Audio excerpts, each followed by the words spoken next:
Assalamualaikum warahmatullahi wabarakatuh. Pada kesempatan ini, kita akan membahas teori tentang sabun dan reaksi saponifikasi.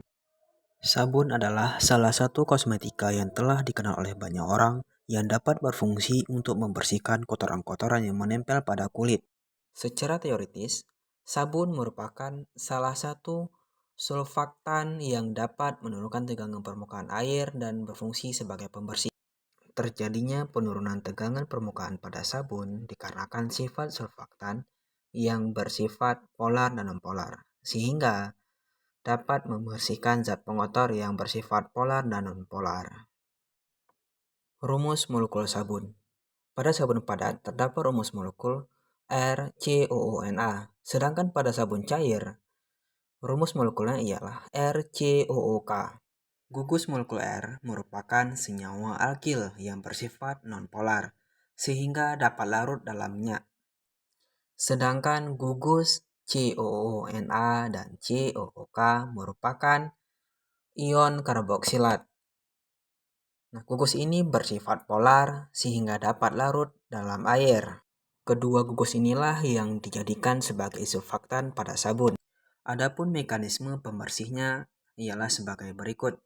Ketika sabun digunakan pada saat mandi, gugus nonpolar dari sabun akan menempel pada kotoran dan bagian polarnya akan menempel pada air.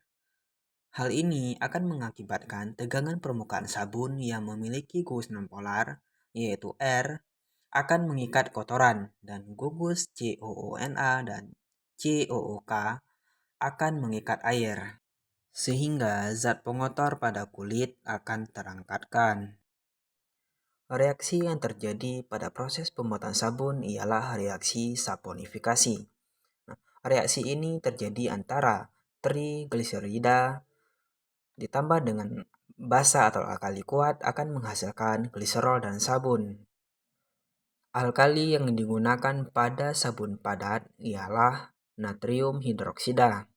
Sedangkan pada sabun cair, alkali yang digunakan ialah kalium hidroksida. Metode pembuatan sabun secara umum terbagi menjadi 3. Yang pertama ialah metode dingin. Pada metode ini, semua bahan dibiarkan di dalam suatu tempat tanpa dipanaskan. Reaksi antara NaOH dan uap air merupakan reaksi eksoterm, sehingga dapat menghasilkan panas. Panas tersebut kemudian digunakan untuk mereaksikan minyak dengan NaOH. Kemudian, metode selanjutnya ialah metode semi panas. Pada metode ini, untuk mereaksikan minyak dengan alkali, digunakan suhu 60 derajat Celcius sampai dengan 80 derajat Celcius. Kemudian, metode yang terakhir ialah metode panas. Pada metode ini, untuk mereaksikan antara minyak dengan alkali, digunakan suhu di atas 80 derajat Celcius. Ketiga metode ini memiliki kelebihan dan kekurangan masing-masing.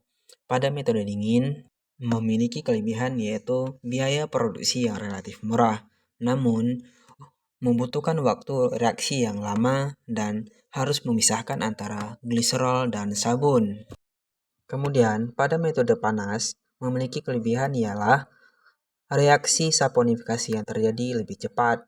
Namun pada metode panas ini akan memicu dekomposisi senyawa. Hal ini dikarenakan penggunaan suhu yang terlalu tinggi. Dan pada metode panas ini juga harus memisahkan antara gliserol dan sabun. Sedangkan pada metode semi panas, memiliki kelebihannya ialah tidak memerlukan pemisahan antara gliserol dan sabun. Hal ini dikarenakan pada sabun membutuhkan gliserol sebagai pelembab kulit. Sekian tentang teori sabun dan reaksi saponifikasi. Terima kasih telah menonton, semoga bermanfaat.